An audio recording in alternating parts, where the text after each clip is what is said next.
അപ്പോഴുണ്ടല്ലോ ഇന്നത്തെ റെസിപ്പി എന്ന് പറയുന്നത് മഴയുള്ള സമയത്തൊക്കെ നമുക്ക് കിട്ടിക്കഴിഞ്ഞാൽ കഴിക്കാൻ ഒരുപാട് ഇഷ്ടപ്പെടുന്ന ഒരു വിഭവമാണ് കേട്ടോ. നല്ല കറുമുറാന്നിരിക്കുന്ന നല്ലൊരു സ്നാക്കാണ്. നമ്മൾ തട്ടുകടയിലൊക്കെ സ്റ്റൈലിലാണ് കേട്ടോ ഇത് ചെയ്യുന്നത്, സവാള വെച്ചിട്ട്. അപ്പോൾ അതിനായിട്ട് 2 വലിയ സവാള ഞാൻ വളരെ കനം കുറച്ച് കട്ട് ചെയ്തെടുത്തിട്ടുണ്ട്. അതിലേക്ക് ആവശ്യത്തിന് ഉപ്പും കൂടി ചേർത്ത് കൊടുത്ത്, അതുപോലെ തന്നെ നമുക്ക് കാശ്മീരി മുളക് പൊടിയാണ് നമുക്കതിലേക്ക് വേണ്ടത്. 2 ടേബിൾ സ്പൂണോളം ചേർത്ത് കൊടുത്തിട്ടുണ്ട് കേട്ടോ. അതാകുമ്പോൾ നല്ല എരിവ് ഉണ്ടാവത്തില്ല, അതുപോലെ തന്നെ നല്ല കളറും ഉണ്ടാവും കേട്ടോ. അപ്പോൾ അത് മിക്സ് ചെയ്ത് നമുക്ക് ഒരു 15 മിനിറ്റോളം ഒന്ന് മാറ്റി വെക്കാം കേട്ടോ.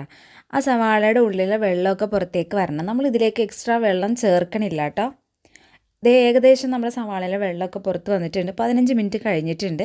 ഇതിലേക്ക് 1/2 ടീസ്പൂൺ മഞ്ഞൾപ്പൊടിയും 1 ടീസ്പൂണോളം ഇഞ്ചി വെളുത്തുള്ളി ചതച്ചതും കൂടെ ചേർത്ത് കൊടുക്കാം. പിന്നെ അതുപോലെ കായം പൊടി ഒരു 3/4 ടീസ്പൂണോളം ചേർക്കാം കേട്ടോ. കായം പൊടിയാണ് ഇതിൻ്റെ മെയിനായിട്ടുള്ള ഒരു സ്വാദെന്ന് പറയണത്. പിന്നെ ഗരം മസാല ഒരു 1/2 ടീസ്പൂണും കൂടെ ചേർത്ത് കൊടുക്കാം കേട്ടോ. പിന്നെ നമ്മൾ അരിപ്പൊടിയാണ് ഇതിലേക്ക് ചേർക്കുന്നത്. 2 ടേബിൾ സ്പൂൺ അരിപ്പൊടിയും അതുപോലെ തന്നെ 2 ടേബിൾ സ്പൂണോളം കടലമാവാണ് ചേർക്കണത്. ഇത് രണ്ടും കൂടെ ചേർക്കുമ്പോൾ നല്ല ക്രിസ്പി ആയിട്ട് നമ്മുടെ സ്നാക്ക് നമുക്ക് കിട്ടും കേട്ടോ. ഇത് നന്നായിട്ട് മിക്സ് ചെയ്ത് കൊടുക്കുക. സവാള നമ്മൾ കുടഞ്ഞിട്ടാണ് ഇത് മിക്സ് ചെയ്തെടുക്കണേ കേട്ടോ. അങ്ങനെ ആകുമ്പോൾ എല്ലാ സവാളയും നന്നായിട്ട് വേർതിരിച്ച് കിട്ടുകയും ചെയ്യും.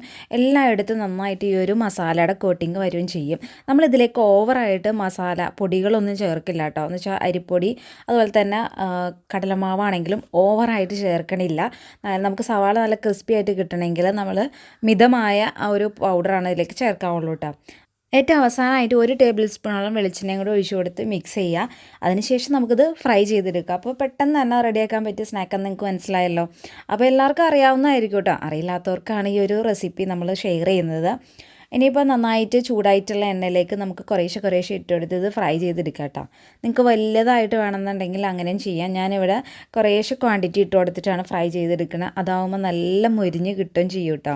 നമുക്ക് ചായയുടെ ഒപ്പമൊക്കെ നല്ല മഴയുള്ള സമയത്തൊക്കെ കഴിക്കാൻ പറ്റിയ, മഴ ഇല്ലെങ്കിലും നമുക്ക് കഴിക്കാൻ പറ്റിയത് തന്നെയാണ് കേട്ടോ. അപ്പോൾ എല്ലാവരും ട്രൈ ചെയ്ത് നോക്കുക, ഫീഡ്ബാക്ക്സ് അറിയിക്കാം. വീഡിയോ ഇഷ്ടമാവുന്നുണ്ടെങ്കിൽ എൻ്റെ ചാനൽ ഫോളോ ചെയ്യാനും മറക്കരുത് കേട്ടോ. മറ്റൊരു റെസിപ്പി ആയിട്ട് നമുക്ക് വീണ്ടും കാണാം. അതുവരെ ഓക്കെ, ബൈ, താങ്ക് യു.